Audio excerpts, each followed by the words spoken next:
We're kicking off with the Wyatt Six, who have been missing from WWE TV for all of 2025, and despite rumors and speculation, the WWE has yet to confirm the return of Uncle Howdy and his faction.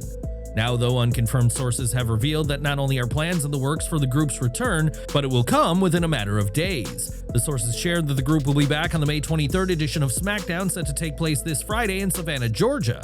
Not only is Georgia the home state of Uncle Howdy, aka Bo Dallas, but the show will be extra special as it'll fall on what should have been the 38th birthday of the late Bray Wyatt.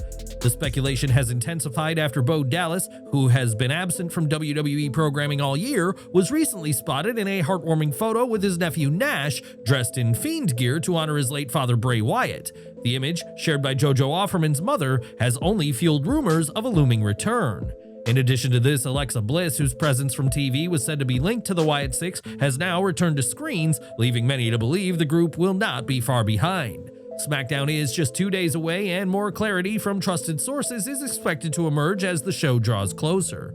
The Wyatt Six made a huge impact upon their debut in 2024, but their absence has only harmed the faction's mystique, and hopefully WWE can right the course once they return. Now, Zoey Stark suffered a serious knee injury during a high-risk move in the triple threat match on Raw. While attempting a missile dropkick on Kairi Sane, she landed awkwardly, causing her knee to bend in the opposite direction. Stark immediately clutched her leg in pain and was unable to stand. The match was paused as medical staff rushed in, and she was eventually carried to the back. As of now, WWE has yet to release an official update on Zoey Stark's condition. There is no confirmation yet on whether surgery will be required or what her estimated recovery timeline might be. However, based on the visual severity of the injury, early signs suggest that Stark could be facing a lengthy spell on the sidelines, possibly several months. This has understandably raised concern among fans, especially given Stark's past battles with injury. Updates are expected in the coming days as WWE's medical team further assess the situation. We've got some news from MLW now, as Janai Kai, the longest reigning women's champion in MLW history, shared this week that she is now a free agent and thanked MLW for the nearly 2 years that she was under contract. Kai held the MLW Women's Featherweight Championship for 455 days from October 2023 to January 2025, when she lost the gold back to Demi Exo, the same woman she'd won it from. F4W Online is reporting that more talent releases are coming and exits are expected to be confirmed over the next month. It was back in March that it was first suggested that releases were planned, with the idea being that cutting talent will free up space for bigger stars, likely coming from WWE's recent releases.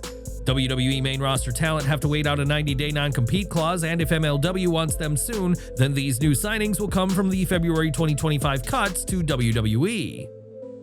AOP, Isla Dawn, Giovanni Vinci, Blair Davenport, Paul Ellering, Cedric Alexander, the Good Brothers, and Carmelo were cut earlier this year, and we may soon see some in an MLW ring.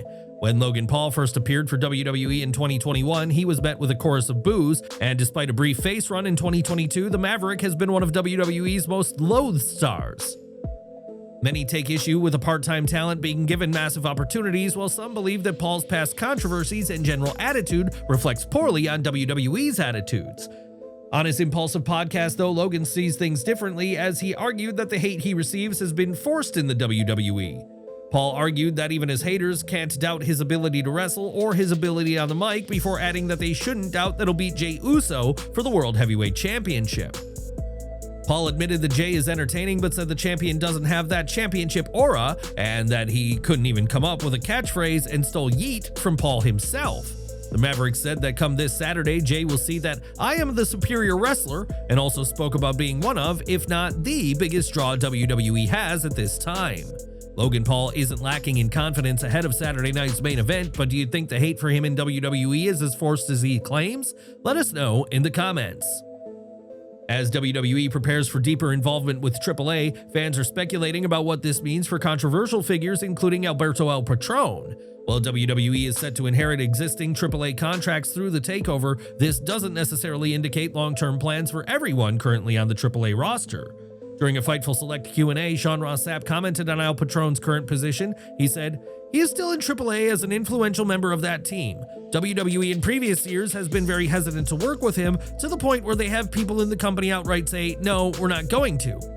Though WWE isn't eager to work with El Patron, AAA recently announced that Patron will face El Hijo del Vikingo just 1 week before the NXT AAA Worlds Collide event. This signals that El Patron remains a key figure in AAA, though it doesn't necessarily mean WWE plans to spotlight him once they assume control. It had previously been reported from Super Luchas that WWE had already signed a group of AAA talents, including El Patron, but Lucha Blog later gave some clarification as they said, WWE did not give Alberto a contract. AAA signed Alberto to a contract when they decided to build a promotion around him for the last year, and WWE will assume that contract when they take over the company. I don't think decisions have been made past that. With WWE's role in AAA set to expand, Alberto El Patron's future remains uncertain, as while he's a top star for now, it remains to be seen if that'll be the case in WWE's vision for the promotion. Tap's report also shed light on who fans can expect in AAA, as he reported that WWE would be sending executives like Bruce Pritchard or Jeremy Borash to oversee AAA's operations. Should Alberto El Patron be a part of WWE's plans for AAA, or is it time to move on? Let us know your thoughts in the comments section below. Wrestlers are known for being tough, but as of late, one superstar in particular has been the source of discussions within WWE about his resilience while working very banged up. According to PW Insider, several WWE talents have been marveling at the toughness shown by Damian Priest, particularly in recent months and amid his feud with Drew McIntyre. Priest's recent run hasn't been easy, as he faced McIntyre in a Sin City street fight at WrestleMania 41, where he came up short against the former WWE champion. The pair were part of the US title four-way at Backlash, which also included LA Knight and Jacob Fatu, who'd retained the gold thanks in part to Solo Sikoa and JC Mateo. One standout moment in that match saw Priest deliver an elevated South of Heaven chokeslam off a platform through a set of tables in the crowd, leading some to worry about an injury. Following the bout, Triple H confirmed that Priest had a tooth knocked loose and was hoping it would stay in his head, and the Archer of Infamy hasn't competed since that March. As for when he'll compete again, that's unclear, but Priest's toughness is certainly impressing a lot of people behind the scenes at WWE events. Over to NXT, as Hendry will defend the TNA World title against Trick Williams at Battleground this week, and on NXT, both men took part in musical segments leading up to their match. During the show's first hour, Trick Williams took the spotlight for a rap performance that was hyped throughout the broadcast, and the Hollywood stars started backstage. Williams dissed Hendry before making his way to the ring and launching into his song, calling Hendry Average Joe, and vowing not to back down from the TNA World Champion. Williams didn't give a perfect performance, as he almost laughed at one point after seemingly fumbling his words, showing the perils of live performing. Hendry was shown backstage watching and practicing on his guitar, and after finishing, Williams turned to the camera in a nod to Hendry's signature move. It was a high-energy performance, and Williams made his message clear, and it was interesting that there was no interference from Hendry, as many would have predicted. As for Hendry's concert, that was kept for the main event, and the TNA star didn't hold back, as he referred to Trick as Mello's, and included footage of Trick during his days as sidekick. Williams would come out and the pair started brawling, and Hendry's guitar was used as a weapon and smashed over the leg of Williams. Hendry was the one standing tall to end this segment, and will the same be the case this weekend at NXT Battleground? Time will tell. What's your take on how WWE Battleground is shaping up? Are you going to watch this Sunday? Let us know what you think in the comments section. NXT opened with Ricky Saints arriving in the parking lot and heading straight to the arena as his music played, as he wanted a front row seat for the first match. Javon Evans was out first for his match with Ashante the Adonis and NXT's newest star, Shawn Legacy, and Adonis asked a woman in the front row for a kiss on the cheek during his entrance. Ashante then turned his head, so she kissed him on the lips, which was obviously a planted fan, and Adonis threw his jacket at Evans, later went after Legacy to gain an early advantage. It wasn't long until Adonis was sent out of the ring, as Legacy clearly aimed to make a strong first impression, showing plenty of athleticism and energy. All three men pushed the pace in what was a fast and physical encounter, and with no obvious favorite to win going in, that only added unpredictability and excitement to the contest. While the match delivered plenty of fun moments, there were a few sequences that didn't land as cleanly, though these weren't all the fault of Legacy, the most inexperienced of the three. Adonis nearly stole the win, following a spectacular Super Hurricane Rana from Evans to Legacy, which earned a "This is awesome" chant from the NXT faithful. He also hit a spinebuster with Evans on top of Legacy in a very cool spot. As the match neared its end, Ethan Page attacked Saints from the crowd, leading Evans to dive on both men and several security guards. Adonis tried to capitalize on Evans being temporarily out of the match, but Legacy managed to hit a twisting suplex to pick up the win in something of an upset. With the first 20 minutes being dedicated to this match, all three men were given ample time, and the trio wowed, and this match was especially big for Ashante Adonis. While he didn't win, he showed his worth and demonstrated why he should be doing much more than accompanying others to the ring in a managerial role. Next up was Josh Briggs versus Shawn Spears, who was alongside the culling, including Briggs' former ally Brooks Jensen. Briggs entered during the picture-in-picture portion of the commercial break, and the match was already underway when the action returned. Briggs had a size and power advantage, but Spears brought more in-ring experience, making for an evenly matched contest, though one that never quite found its groove. Nothing stood out as bad, but nothing felt particularly memorable either, and Spears earned the win with a roll-up after interference from the culling. Briggs tried to fight back, but the numbers game overwhelmed him, and Hank and Tank ran in to make the save after the match and cleared the ring. Briggs' character is clearly frustrated at being back in the singles division following the departure of Inamura, as the Noah star who'd been teaming with Briggs has gone back to Japan.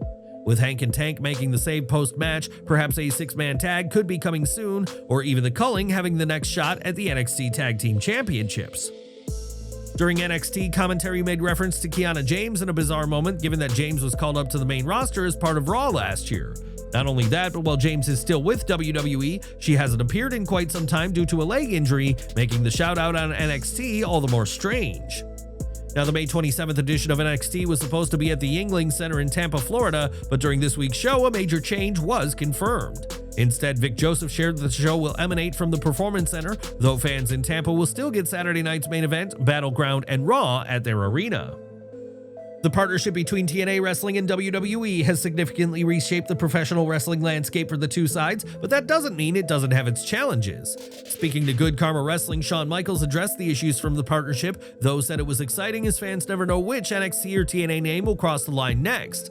According to Michaels, the toughest part of this is the fact that TNA shows are taped while NXT is live, making it tricky to plan storylines and matches at the right time. Even with this, Michaels enjoys the partnership and believes having access to the TNA roster has proven to be a big help for NXT's talent.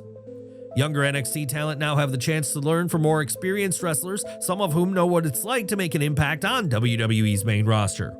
Even though the timing can be challenging, Michaels said it's worth it for everything that NXT has gained from TNA Wrestling and vice versa.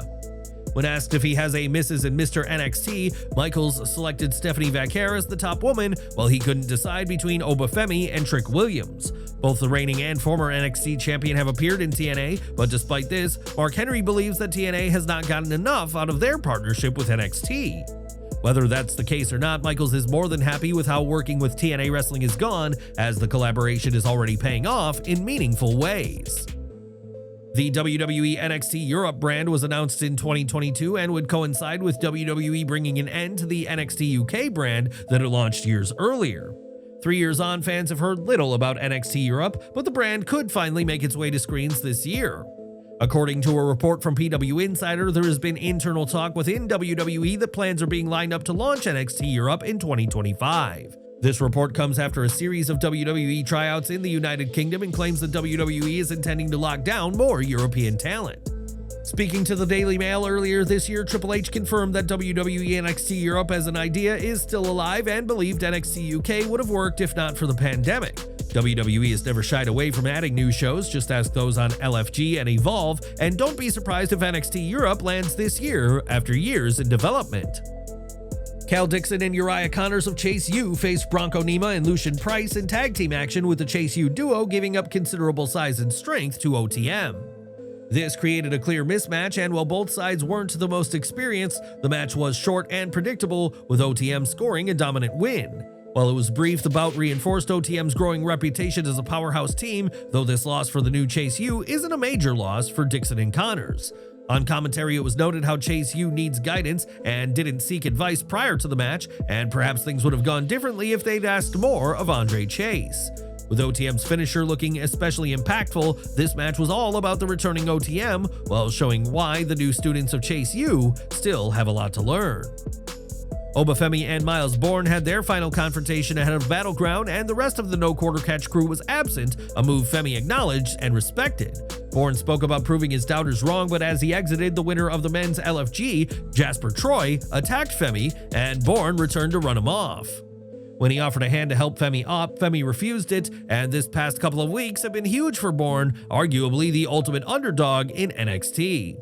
While the odds of Borne dethroning Femi are slim, the fact that fans are hoping it happens when just a few weeks ago he was a non-factor in the title picture speaks volumes. As for Jasper Troy, his attack was an immediate impact and came after he and Tyra May Steele, the winner of the women's LFG, were seen being handed contracts by Ava earlier in the show. In that segment, Troy said he would make an impact on the show, and he succeeded in exactly that with his attack on the dominant NXT champion. There was a near botch as Troy almost tripped over the ring steps, and had he fallen over during his debut, it would have done Shockmaster level damage to his presentation and aura. The fact that Borne didn't take advantage and instead came to the aid of Femi was a nice show of respect ahead of what should be an absolute banger at NXT Battleground. In the following match, Lola Vice battled Fallon Henley, who was accompanied by JC Jane. From the opening lockup, both women fought for control with aggressive exchanges. Henley landed the early offense, but Vice quickly countered with submissions, and Jane trash-talked her own teammates to add fuel to their ongoing tension. It was surprising to see Henley dominate the pace for so long, but worked to build sympathy for Vice, and in the second half, this fine-enough wrestling match escalated into a physical fight. Jane's attempt to help backfired, allowing Vice to land a spinning back fist and secure the win, and there were further issues with Henley and Jane after the match. Jasmine Nix was missing from Fatal Influence for the second week in a row, and with no mention of her, it's unclear what is exactly happening with the young star. Hopefully whatever's keeping her from TV is nothing too serious, as the recent releases in WWE and NXT show that nobody is safe from being cut, especially if they're not on TV. NXT General Manager Ava booked a North American title match for next week, pitting defending champion Ricky Saints against his fellow All Elite alum, Ethan Page. Ava was angry about the pair constantly getting involved in one another's business and hopes that their showdown for the gold next week will prove to be the end of things. Zaria faced Kelani Jordynne with a shot at the Women's North American Championship on the line, and the champion Sol Ruca accompanied Zaria to the ring. Zaria used her power early, but Jordynne found her rhythm and took control with some agile offense, and this match flowed well, even with slower stretches. At one point, Ruca caught Zaria falling off the ring apron, but Jordynne kicked them into each other. In the confusion, Zaria knocked Ruca down, allowing Jordynne to roll her up for the win. Jordynne's tornado DDT, though, looked awkward, nearly landing her full weight on Zaria's head, but the Australian was able to continue without needing to be tended to by officials. This spot shows why talent in NXT are still in the learning phases of their careers, and comes after some scary spots during the Julia Jordan Grace match that had backstage concern. Nevertheless, Jordynne got the win to earn the title shot, and she hopes to become the first ever two-time holder at the NXT North American Women's Championship at Battleground. Tatum Paxley was backstage and looked completely broken after the releases of Shotzi and Gigi Dolan, releases that led to last week's attack on Thea Hale. Well, it was Hale spotting an eye bandage as Paxley tried to take her eye last week, who found Tatum, and Hale had sympathy for Paxley and spoke about losing Chase U. Duke Hudson and Riley Osborne have also been released from WWE, meaning Thea knows how these releases affect those still in WWE, but she was attacked by Jada Parker. Parker mocked Paxley, teasing a feud between the two, and it's possible that this is setting up Hale and Paxley as a duo, though Tatum doesn't seem ready for that just yet.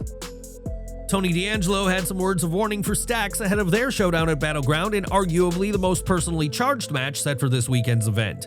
The question now is how this match will play out, and one has to wonder if Luca Crucifino will make his presence felt in this match. Though it was implied that he'd been whacked by Stax, we know to never trust what happens unless you see it happen, and could it be that Stax has actually won Luca to his side? If so, this could spell disaster for the Don of NXT, who has also been trying to ensure the safety of Adriana Rizzo from Stax as part of this deeply personal rivalry. There was a video from DarkState where each member spoke about another member, showing the cohesion in the faction as they spoke of their skills. This promo was presented as something of an introduction to the faction, admittedly months after they were introduced, and the presentation was similar to something from the NWO. Jordynne Grace had a segment in which she spoke about wanting to become the NXT Women's Champion, and Stephanie Vaquer was later shown giving comments of her own. The pair's NXT Women's title match is set to take place at Battleground, and who do you expect to see leaving Tampa with the gold? And that was NXT, and what did you think of the go-home show for Battleground? Share your reactions down below.